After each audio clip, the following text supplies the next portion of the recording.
Welcome to the Daybreak with Jeff Slakey podcast. I'm so happy you found us. Please subscribe, rate, review, and share this with your circle of influence. It's a collection of the interviews, news, and conversation during Daybreak with Jeff Slakey on I-Fiber One News Radio, KMAS, weekdays from 6 to 9. Hey, good Tuesday morning to you. It's the Daybreak Show. I'm Jeff Slakey here along with Spencer Hughes. Morning, Spence. How are you doing? Hey, I'm doing all right. How you doing? I am well. Today on the show, Mason County Sheriff Casey Salisbury talking about a couple of issues, including some work done at the front of the sheriff's office, as well as some information on the Mason County LEAD program. Mary Ricker on for an early edition of the Focus on Shelton this week. So both of these great conversations brought to you by our community credit union. And Mary is going to talk about tomorrow night's open town hall for the three finalists for the Shelton police chief. So those are our interviews today. What's going on with the weather forecast? It's going to be mainly cloudy today. There shouldn't be any rain, although a pretty heavy drizzle coming in into Shelton from Grapeview this morning. A high of 58, but should be no rain. Mason County Public Health notified of 9 additional Mason County residents testing positive for COVID-19. The total since March is 536. There are no hospitalizations in Mason County right now, and the current number of active cases is hovering right around. Let me get the most updated numbers here. We have this available as well on iFiber1newsradio.com. Total active cases currently is at 59. Several school districts in the state and Idaho have chosen not to report COVID-19 cases at their schools since opening in August. This paints an incomplete picture of how the virus is affecting students. The Spokesman Review reports that among the largest districts in Spokane County and Kootenai County in Idaho, only Coeur d'Alene, Central Valley, and Meade are reporting newly confirmed cases. Spokane Public Schools and others are posting weekly updates. District officials say Spokane had a spike with 10 confirmed COVID-19 cases compared to 2 last week and 45 people in quarantine. We are 2 weeks away from the general election. On our website and social media, we've posted a series of videos featuring the Mason County Auditor's Office and Elections Department, including Mason County Auditor Patty McGuire and Election Superintendent Vina Ormond. One video covers the path from after you've dropped your ballot into a ballot box or mailbox through the collection and the scanning of it. Another talks about election security and the measures taken to protect your vote, and the final video is an in-depth conversation about election misconceptions. We'll be airing full coverage of the election here on the radio, of course, starting at 4 on Tuesday, Election Day, November 3rd. If you have not returned your ballot, everyone is encouraged to get that ballot back as soon as possible.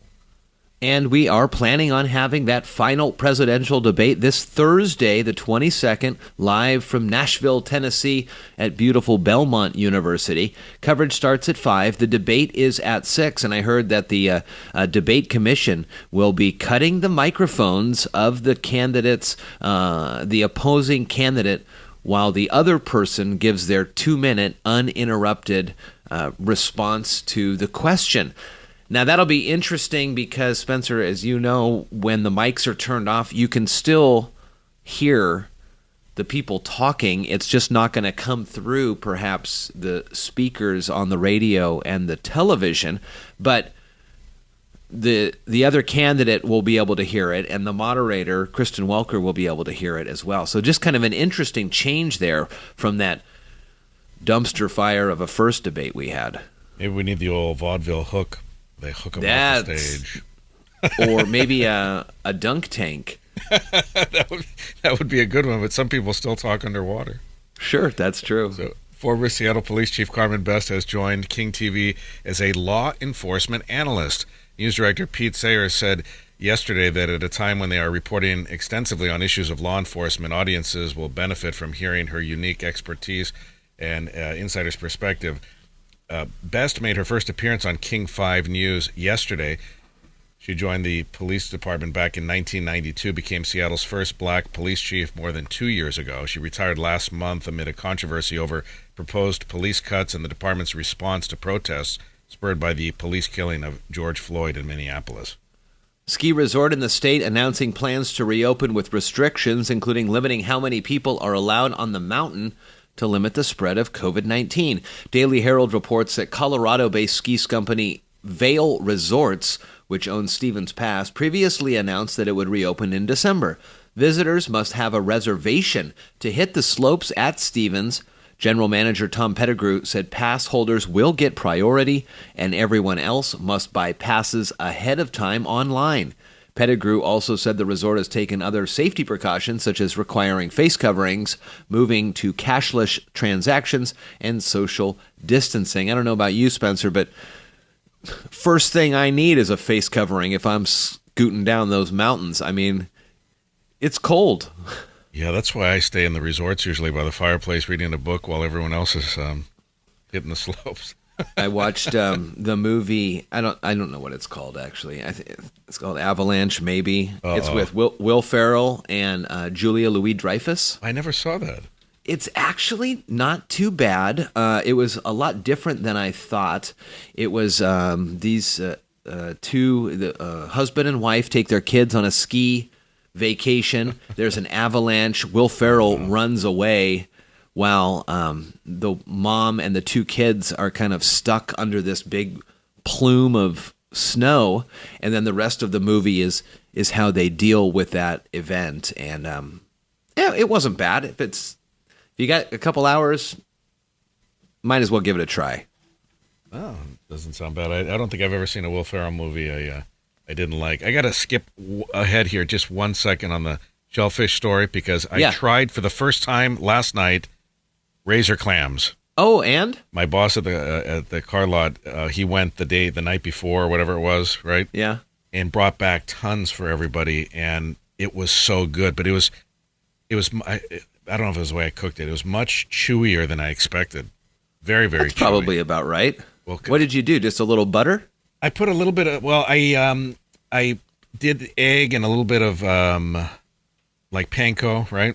Yeah. And I didn't want to stink up the house because I wasn't sure how it was going to smell, and I didn't want everyone to be annoyed because nobody else wanted it but me. Right. So I went out to the grill and put it on a platter on the grill and then cooked them so they were really cooked. And maybe I overcooked them, but they were really, it was like I was chewing one piece for a few seconds, but it was so good, the taste of it.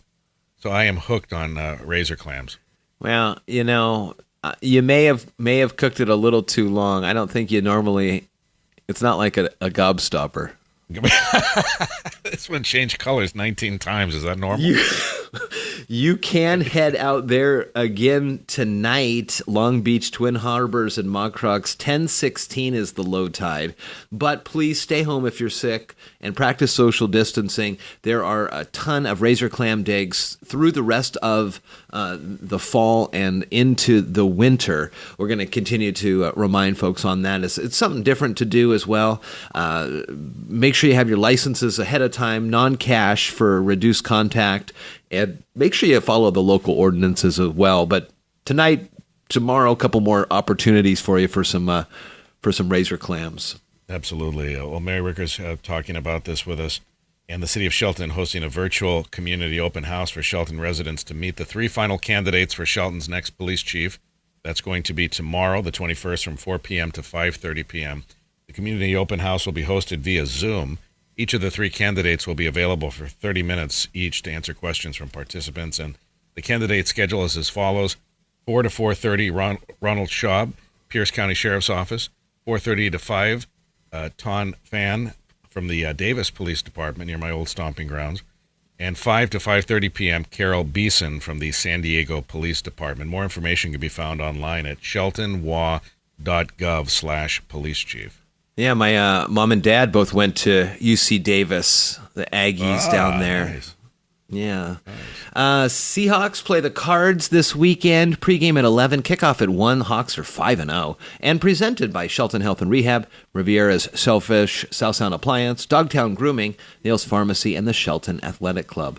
Again, today on the show, Mason County Sheriff Casey Salisbury, as well as during our early Focus on Shelton, Mary Ricker from the City of Shelton. Both conversations brought to you by our great friends at Our Community Credit Union. Good morning, and more Daybreak is coming up. From the iFiber One News Radio studios, you're listening to Daybreak. Good morning, everyone. Jeff Slakey and Spencer Hughes on the Daybreak Show. Time for the Sheriff Sit Down, presented by our Community Credit Union. Mason County Sheriff Casey Salisbury here in studio. Morning, Sheriff. Morning. I was over at your office the other day. We were filming a video to talk about the Mason County LEAD program, Law Enforcement Assisted Diversion Program. Yes. And it was a great conversation. We're going to be posting those, and we're going to talk about it in a second. But first, I know that there's been some work done on the front. The entrance area looked nice, the signs, and NJROTC had something to do with that? Yes, Chief Beyer was the one, I believe, that set that up with the ROTC group to come down and do a kind of a beautification project for the front of our office, which involved the front sign out there that was put up years ago. The letters, a couple of them were coming off, and some, it just wasn't looking as good as it had for years. And the chief was in contact with Commander Hood and Sergeant Major Hernandez, and they sent some of their cadet staff down to work on that out there, and they just did a beautiful job. That I greatly admire, if you haven't already probably guessed, I greatly admire that ROTC class that they do at the high school, that group. Every time that we've been involved with ROTC, the cadets have been extremely professional, tremendous manners, and just do a wonderful job at everything. They have. We ran into an instance a few years ago where we had a 4-star general speak, and we were looking at doing a color guard, and we called the ROTC unit to see if they would handle that task for us, and they just performed admirably. When the 4-star general is here and a bunch of young people come in and did what they do best. And the general said that he appreciated that more than anything, to have young people present the colors. They did it perfectly. And every time we've been involved with that group and been up to watch the changing of command and things, extremely professional. And what I see out of that is the number of young people that are going through that under the direction of Commander Hood and Sergeant Major Hernandez, is the leadership skills that you see involved in everything they do that's going to carry on in every aspect of their life. And I just think it's a wonderful program. I want to thank them so much for all that they've done for us. But the other day, to come down and take that amount of time, they did beauty bark around there. They cleaned everything up. What a wonderful job. The Mason County LEAD program, as well as something else we're going to talk about. So I had an opportunity to talk with Under Sheriff Adams, Prosecutor Dorsey, Commissioner Schutte, and Abe Gardner from Public Health from the county side.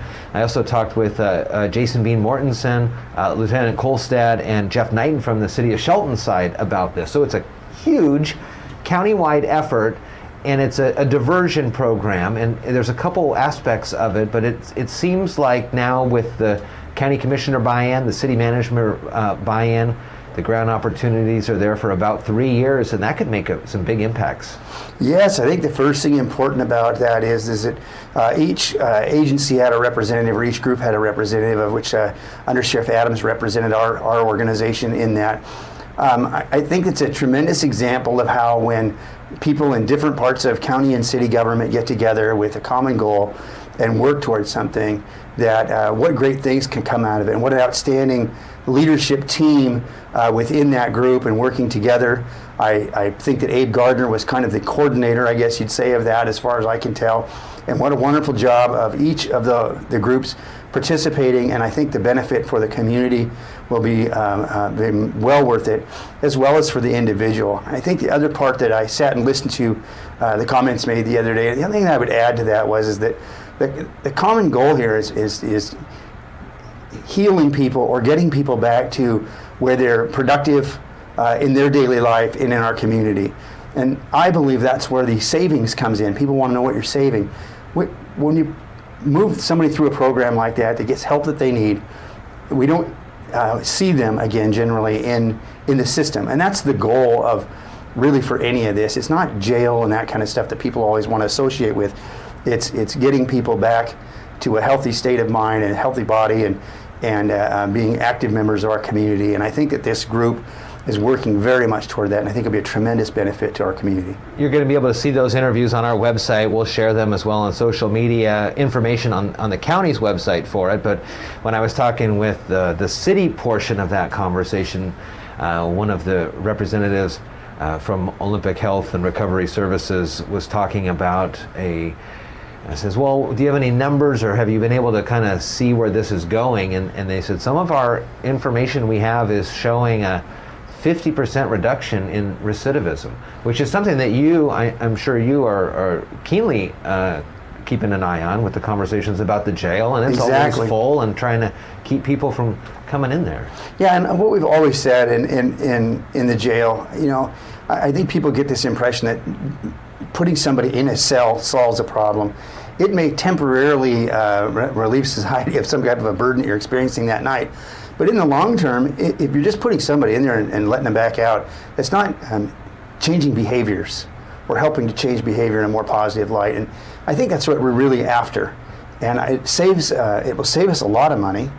And more importantly, it saves us a person in many cases. We looked at a few years ago working on drug court, and I had some experiences with that, extremely positive experiences where some of our staff, Under Sheriff Barrett at the time, had worked with some people through that process.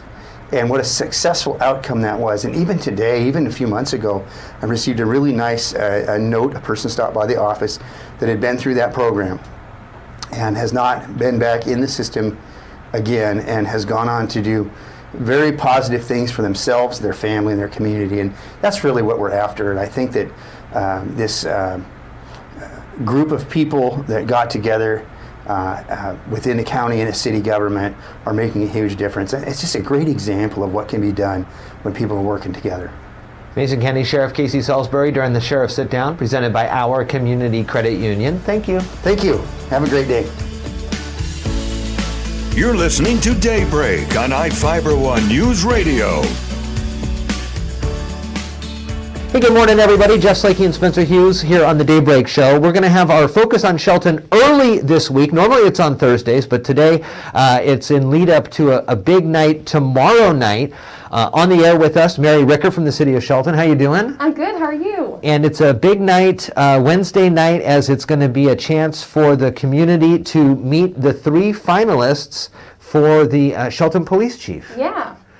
How is this? I mean, this is a totally different kind of process. Usually, they'll come into town, and I know Chief Moody's story of coming into town a few days earlier and trying out the great restaurants, but that can't happen right now. Right. So we're going to have a virtual open house to give the community time to meet the 3 candidates and give the candidates a chance to kind of meet some of our community. And they'll still come into town, the finalists. They'll meet with the city manager and have an interview with him as well before we make the final decision. So they'll still be here in person, just not as a whole group. So in the evening tomorrow night, what is that going to look like for the candidates? They'll be, I mean, kind of like how we're doing this, right? The candidates will be there, and citizens will have an opportunity to ask a question to them. And yeah. So the candidates will be at their homes. And then those people who have signed up to participate, they'll receive a Zoom link. And so they'll be able to log on, and when they want to ask a question, they can use, Zoom has a raise your hand feature.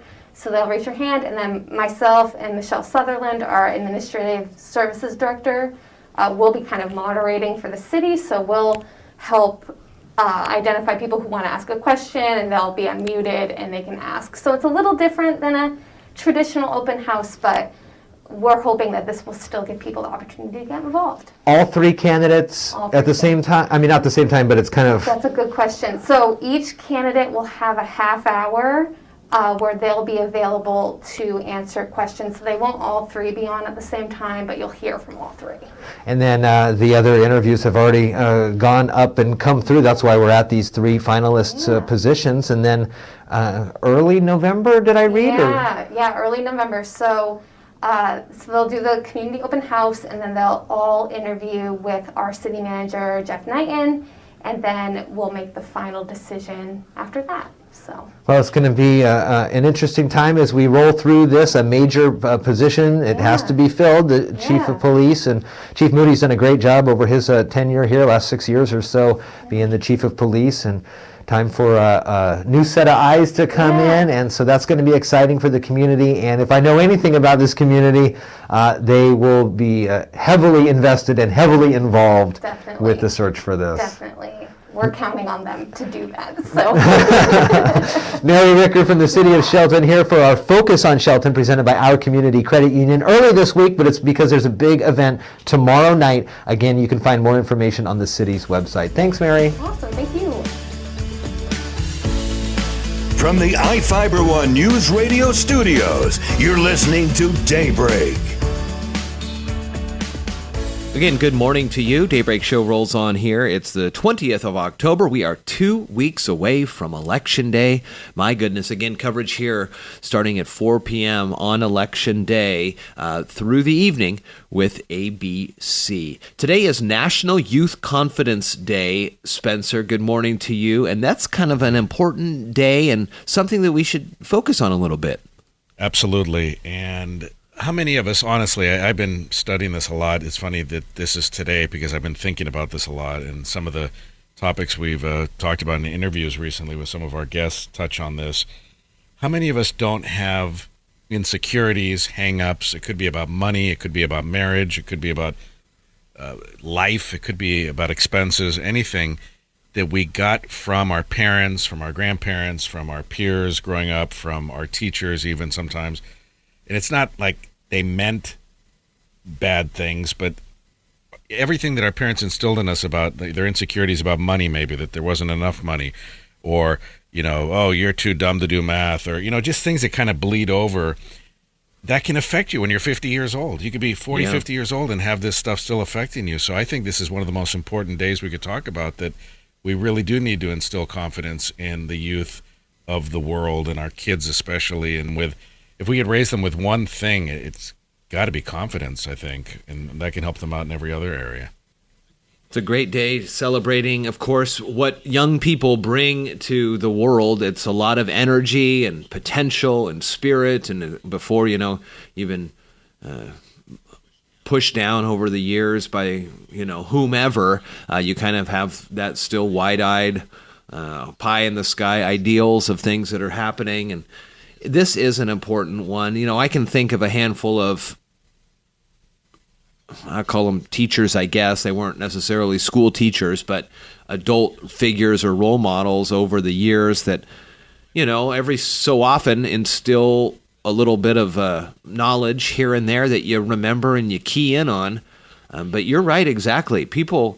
Kids soak up like sponges, everything that happens. So any sort of comment, even that you may think you're saying in jest, can really stick with a child and stick with a child for a very long time. Yeah, think about all the mean things people said to us that we still remember. I mean, I forget what I did last week, but I remember, the mean kid in school, what he said to me when I was in third grade or something. I mean, those words hurt you, and we're supposed to believe they don't have an impact, and sticks and stones may break my bones and things like that, but they do stick with you if we allow them to, and they can hamper you for a long time. What are some of the things that you've learned talking with experts about ways to help move past some of these,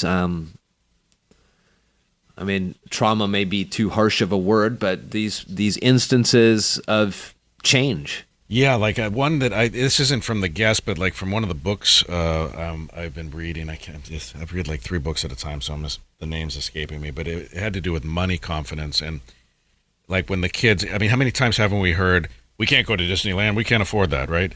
Our parents would tell us that, and I find myself doing that too to our kids. I'll say, I'd love to throw a huge birthday party for you, but we don't have the money, or we can't go on vacation because we don't have the money. Instead of saying that, the recommendation was, because that shoots down the kid right away, and they're like, "Oh man, we don't have money. What are we going to do?" Best thing to do is say, "Well, you know what? That's going to cost some money, but why don't we put our heads together and think of some ways that we can figure it out between now and next month, and maybe we can make this trip happen. Or if not this year, we'll save up this year. We'll do something fun next year." And in that way, it gives them hope, right? It's a totally different feeling of being shot down, like, okay, I know we don't have any money. You don't have to say it again. To maybe we will have the money in time. Let's put our heads together and think of something creative. Huh. Well, I mean, they say it in song, but children are the future, and whatever we can do these days, especially during COVID, with a little extra attention, a little extra hug, something I've tried to do, and this has nothing, I don't think, Maybe it does with confidence or whatever. But something I've tried to do over the last couple of weeks with Kaiser is to not be the one to release our hug first. Oh, that's a good one. Because you never know. He may be on the surface, smiling and happy and jovial, but you take him, you give him a hug, and he may need an extra squeeze or two. So I'm trying to not be the one to end the hug. That's a great one. That's a great idea. Because they'll end it when they're done. Yeah. They'll be like, Dad. That's exactly what it's like. All right, more Daybreak coming up. National Youth Confidence Day. Any kids listening, I know they're not the prime demo, but you are special, you matter, and we're all trying to get through this together, I guess. So more Daybreak coming up. Thank you so much for listening to today's Daybreak with Jeff Slakey podcast. Again, I'm so happy and honored you found us and chose to listen. Please subscribe, rate, review, and share this with your circle of influence. It's a collection of some of the interviews, news, and conversation during Daybreak with Jeff Slakey on iFiber One News Radio KMAS, weekdays from 6 to 9.